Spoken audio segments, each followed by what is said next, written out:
Hi. Hi. ఏం నాన్న ఏం మాట్లాడతావు ఈరోజు నువ్వు? సమ్మర్ గురించి చెప్తావా? సమ్మర్లో మనం ఎలా ఉండాలి? వాటర్ తాగాలి. వాటర్ తాగాల, బాగా తాగాల, కొంచెం తాగాల? తాగాలి. నువ్వు బాగా తాగుతున్నావా? మరి ఎన్ని గ్లాసులు తాగుతున్నావు? 5ఆ? ఓకే. ఇంకా ఏం తాగుతావు నువ్వు? మజ్జిగ. ఇంకా ఏం తాగుతావు? యాపిల్ జ్యూస్, ఆరెంజ్ జ్యూస్, టెంకాయ నీళ్ళు కూడా తాగుతావు కదా. ఎంత గ్లాస్ తాగావు టెంకాయ నీళ్ళు నువ్వు? ఇంత గ్లాస్ తాగావా? అవునమ్మా, బాగా తాగుతుంది. తర్వాత ఏం చేయాలి? ఎండలో తిరగొచ్చా మనం బాగా? ఏమవుతుంది ఎండలో తిరిగితే? ఏమవుతుంది? వడదెబ్బ కొడుతుంది కదా. అందుకని తిరగకూడదు. మార్నింగ్ 9 లోపల తిరగాలి, ఈవినింగ్ తిరగాలి. నువ్వు పార్క్ ఎప్పుడు వెళ్తావు?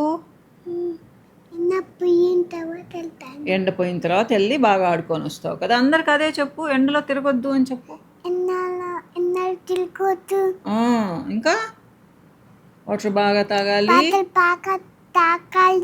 నీ మంచిగా మజ్జిగ తాగాలి, టెంకాయ నీళ్ళు తాగాలి, ఆరెంజెస్ తినాలి, ఎక్కువగా స్పైసీ ఫుడ్ తినకూడదు. సరేనా? Okay okay.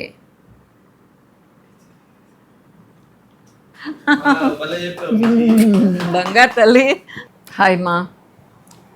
లాస్ట్ టైం నేను కొంతమంది చాలా బద్ధకంగా ఉంటారు, అసలు ఇంట్రెస్ట్ ఉండడు వాళ్ళ మీద వాళ్ళకని ఇచ్చాను ఒక వీడియో. దానికి ఒకళ్ళు కామెంట్ పెట్టారు, మేడం అందరికీ బద్ధకమే కారణం కాకపోవచ్చు, మేబీ వాళ్ళు డిప్రెషన్లో ఉండి ఉండొచ్చు, ఎమోషనల్గా డిస్టర్బ్ అయి ఉండొచ్చు, ఫిజికల్ అండ్ మెంటల్ అబ్యూజ్ జరిగి ఉండొచ్చు, తనకి న్యూట్రిషనల్ డెఫిషియన్సీ అయి ఉండొచ్చు, ఇలా చెప్పారనమాట. నిజమేమ్మా, నేను కాదంటం లేదు. కానీ నేనేం చెప్పదలుచుకున్నాను అంటే, అన్నీ బాగుండి కూడా కొంతమంది అలా ఉంటారు, వాళ్ళ గురించి మాట్లాడాను. మీరు అన్నట్టు ఏంటి అంటే, పాపం కొంతమందికి ఇంట్లో పరిస్థితులు బాగుండవు, టార్చర్ పెట్టేవాళ్ళు ఉంటారు. సో అప్పుడు నిజంగానే డిప్రెషన్లో ఉంటారు. కానీ ఇక్కడ కూడా నేను ఒక మాట చెప్పనా అంటే, లేడీస్ని చాలా ఈజీగా డిప్రెషన్లోకి వెళ్తామా. ఎందుకు అంటే చాలా ఎక్కువ ఆలోచిస్తాము. నేను సెన్సిటివ్, నేను అసలు ఓర్చుకోలేను అంటారు. సెన్సిటివ్గా ఉండడం అంటే ఎక్కువ దిగులు పడుతూ ఉండడమా? ప్రతిదానికి, చిన్న విషయానికి పెద్దదానికి రియాక్ట్ అవ్వడమా? ఎందుకంత ఎమోషనల్లీ డిస్టర్బ్డ్గా ఉండాలి అంటాను. మళ్ళీ మీరు అనొచ్చు, అందరూ చదువుకోలేకపోవచ్చు మేడం, అందరికీ సపోర్ట్ ఇచ్చేవాళ్ళు లేకపోవచ్చు ఇంట్లో అని చెప్పేసి. ఈ రోజుల్లో మనకు మనం సపోర్టింగ్గా ఉండలేమా అమ్మ? చెప్పండి. మీరు అనేది పెద్దవాళ్ళ విషయం, మా ఏజ్ వాళ్ళకి చెప్పండి. నిజమే, వాళ్ళకి అప్పుడు ఆప్షన్ ఉండేది లేదు. సో వాళ్ళు ఏంటంటే తప్పకుండా ఇంట్లోనే పడి ఉండాలి, లేకపోతే ఏంటి అంటే అందరూ ఇట్లా వేలెత్తి చూపిస్తారు అనే భయం, పుట్టింటికి పేరు వస్తుందేమోనని భయం. కాబట్టి వాడు తన్నినా తిట్టినా, అత్తగారు ఏమన్నా అన్నా కానీ, ఆడబడుచులు ఏం చేసినా, ఆరళ్ళు పెట్టినా కానీ అట్లనే పడి ఉండేవాళ్ళు. కానీ ఇప్పుడు ఆ పరిస్థితి ఉందంటారా? అమ్మాయిలు చాలా ఎక్కువైపోయారు కదా. నిజమ్మా. ఎంతమంది అమ్మాయిలు ఇంట్లో అంటే పెళ్లి చేసుకున్న తర్వాత పద్ధతిగా ఉంటున్నారు చెప్పండి? బద్ధకం ఎక్కువైపోయిందమ్మా.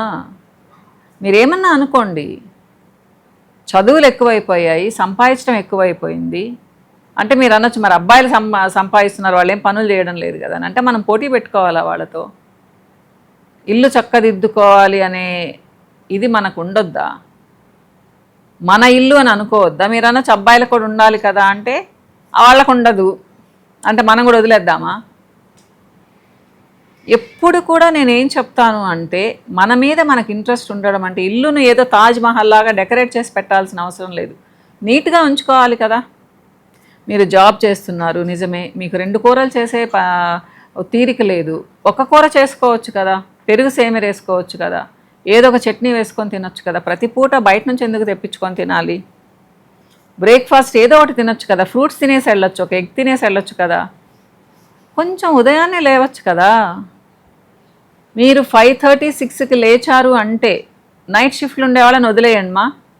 మీరు 10:30, 11 వరకు జాబ్ చేసిన 12 గంటల వరకు మీరు నిద్రపోయారు అంటే 6:30, 7కి లేవచ్చు కదా, ఎందుకు మనం 8:30, 9కి లేచి హడావిడిగా పరిగెట్టాలి? నేను ఇవి చెప్పాను మా. నిజమే మీరు అన్నట్టు పాపం కొంతమంది మరీ డెలికేట్గా ఉండి డిప్రెషన్లోకి వెళ్ళే ఉన్నారు. వాళ్ళ గురించి నేను అసలు మాట్లాడలేదు అసలు. ఇకపోతే న్యూట్రిషనల్ డెఫిషియన్సీ అన్నారు. ఒక ఇల్లాలు అంటే ఇంట్లో ఫ్యామిలీ మెంబర్స్ని అందరినీ చూసుకుంటుందమ్మా. వాళ్ళకి ఏదొచ్చినా కానీ వాళ్ళ అవసరాలు గమనిస్తుంది. నేను ఎప్పుడూ చెప్తాను, మనల్ని మనం చూసుకోవాలి. ఒకళ్ళు మనల్ని చూసేదేంటిమ్మా, మనల్ని మనం చూసుకోవాలి. ఇయర్లీ హెల్త్ చెకప్స్ చేయించుకోవాలి. మీ హిమోగ్లోబిన్ ఎట్లుంది, కాల్షియం ఎలా ఉంది, అంటే చిన్నపిల్లలు కాదు, 35 ఇయర్స్ దాటిన తర్వాత. సో D3 బాగుందా, B12 బాగుందా. ఇప్పుడు ఏముంది, మా ఇంటికి వచ్చి కూడా బ్లడ్ టెస్టులు చేస్తూ ఉన్నారు. చేయించుకోవచ్చు కదా, మంచి ఫుడ్ తినొచ్చు కదా, బాగుంటాం కదా స్ట్రెంగ్తీగా. ఎందుకు చేయలేకపోతున్నాము? హస్బెండే వచ్చి ఎందుకు తీసుకెళ్ళాలా, లేదా బిడ్డలే వచ్చి ఎందుకు తీసుకెళ్ళాలా? మనం వెళ్ళలేమా? అంత మాత్రం మనకు చేతవడం లేదా? మన హెల్త్ మనం చూసుకోలేమా? మంచిగా తిన్నాము, కొంచెం సేపు ఎక్సర్సైజ్ చేసామంటే మనకు స్ట్రెంగ్త్ ఉంటుంది కదమ్మా. కొంతమంది అంటూ ఉంటారు, మా బాబుకి ఇది కావాలి, మా పాపకి అది కావాలి మేడం, మా వారికి ఇది కావాలి. అంటే చేయకండి. మీకు మీరు టైం పెట్టుకోండి, ఒక ½ గంట to 45 minutes వాకింగ్ చేయడానికి. లేదా మీ పిల్లల్ని ఇన్వాల్వ్ చేయండి, కుకింగ్లో కానివ్వండి, క్లీనింగ్లో కానివ్వండి. ఎందుకు అంత ముద్దుగా పెంచుకుంటున్నారు మీ పిల్లల్ని పని బాట నేర్పించకుండా? మీ పిల్లలు మీ ఇష్టమే, కానీ మీకు 45-50 ఇయర్స్ వచ్చిన తర్వాత మీరు చాలా బాధపడతారమ్మా, వీళ్ళు ఒక్క పని కూడా చేయడం లేదని. అప్పుడు ఎవరు చేస్తారు? అప్పుడు మీ పిల్లలకు అలవాటు అవుతుంది అనుకుంటున్నారా? మీ గురించి ఆలోచిస్తారు అనుకుంటున్నారా? అబ్బాయిలు అయితే ఏం పని చేయించకూడదా? అమ్మ, అబ్బాయిలు ఎంతమంది చక్కగా వంట చేసి పెట్టడం లేదు? మీరెందుకు కిచెన్లోకే రానివ్వరు మీ పిల్లల్ని? ఇవన్నీ మనం చేసే తప్పులు కాదంటారా? వాళ్ళకి ఏమీ నేర్పించకుండా పెంచుకుంటున్నాము. ఒక పెద్ద అయిన తర్వాత ఎక్స్పెక్టేషన్స్ మాత్రం ఉంటాయి మనకు. వాళ్ళు అర్థం చేసుకోవాలి, వాళ్ళు నన్ను తీసుకెళ్ళాలి, వాళ్ళు చూడరు. ఇప్పుడు పిల్లలు చాలామంది చాలా సెల్ఫిష్. కాబట్టి మీరు నేర్పించుకోవాలి, మీ వాల్యూ ఏంటో వాళ్ళకి చెప్పాలి. నాకు బాగలేదు, నువ్వు రావాలి అని చెప్పాలి. మీకు ఆ కమాండ్ ఉండాలి అంటే మీరు చిన్నప్పటి నుంచి అలా ఉండాలి మా వాళ్ళతో. మీకు మీరు చేసుకోవాలి మీ ఇంట్లో. ఇది ఎవరు నేర్పించాల్సిన అవసరం లేదు. మీరు ఎంతో సర్వీస్ చేస్తూ ఉన్నారు వాళ్ళకి. మీకోసం ఒక 2 గంటలు మీతో హాస్పిటల్కి వెళ్ళడానికి రాలేరా పిల్లలు కానీ హస్బెండ్ కానీ? మరి మీరు ఎలాంటి పరిస్థితిలో ఉన్నారో ఆలోచించండి. లేదంటారా? అసలు ఒకళ్ళు వచ్చేదేంటి? కార్ డ్రైవ్ చేస్తే కార్ తీసుకెళ్ళండి, లేదా ఆటోలో వెళ్ళండి, లేదా బస్సులో వెళ్ళండి, లేదా ట్యాక్సీ తీసుకొని వెళ్ళండి. చూపించుకోరండి డాక్టర్కి ఇయర్లీ వన్స్.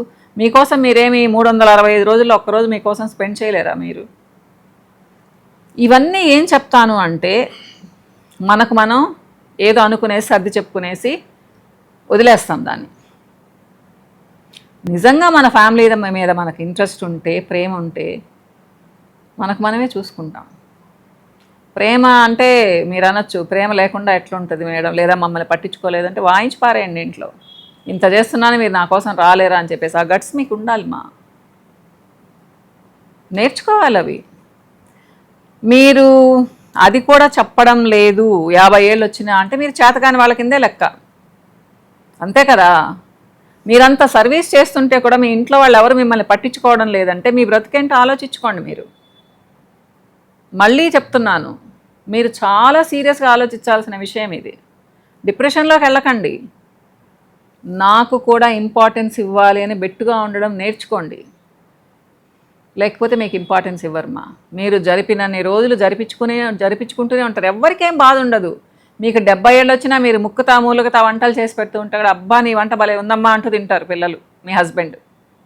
కానీ మీకు చేసి పెట్టేవాళ్ళు ఎవరు? మీకు ఓపిక ఉన్నంత వరకే చెయ్యండి. నేను అదే చెప్పాను.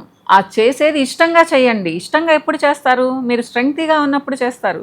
స్ట్రెంగ్తీగా ఎప్పుడు ఉంటారు? మీకోసం మీరు తినాలి, మీకోసం మీకు ఇంట్రెస్ట్ చూపించుకోవాలి. ఇది నేను చెప్పింది మా. రకరకాల ప్రాబ్లమ్స్ ఉంటాయి, కానీ అన్నిటికీ ఒక సొల్యూషన్ ఉంటుంది. సో ఇంకా మీకు డౌట్లు ఉంటే మళ్ళీ ఇంకో కామెంట్ మీరు పెట్టచ్చు. మీ కామెంట్ నాకు చాలా నచ్చింది. కానీ చాలామంది నేను చెప్పినట్టే ఉంటారు, మీరు చెప్పినట్టు ఉండరు మా. ఒక 10% మాత్రమే మీరు చెప్పినట్టు ఉంటారు. మిగతా వాళ్ళందరికీ బద్ధకాలు ఎక్కువైపోయాయి. నిజంగా ఏదోలే అనుకుంటూ ఉంటారు. ఎప్పుడు ఫోను టీవీలు అవి చూసుకుంటూ ఉంటారు చాలామంది ఆడవాళ్ళు. ఇంట్రెస్ట్ పోయింది ఇంటి మీద. రాను ఇంకో 10-15 సంవత్సరాల తర్వాత అసలు ఇంట్లో వంట వండుకునే వాళ్ళే ఉండరేమో, నాకు తెలీదు. దేవుడి దయ వలన మేము అప్పటికి ఉంటామో ఉండమో కూడా తెలియదు. కానీ చాలా బాధేస్తూ ఉంటుంది నాకు. నిజమ్మా. ఓకేమ్మా, బాయ్. ఇంకో వీడియోలో మళ్ళీ కలుస్తాను. మీ కామెంట్స్ కోసం ఎదురు చూస్తూ ఉంటాను. బాయ్.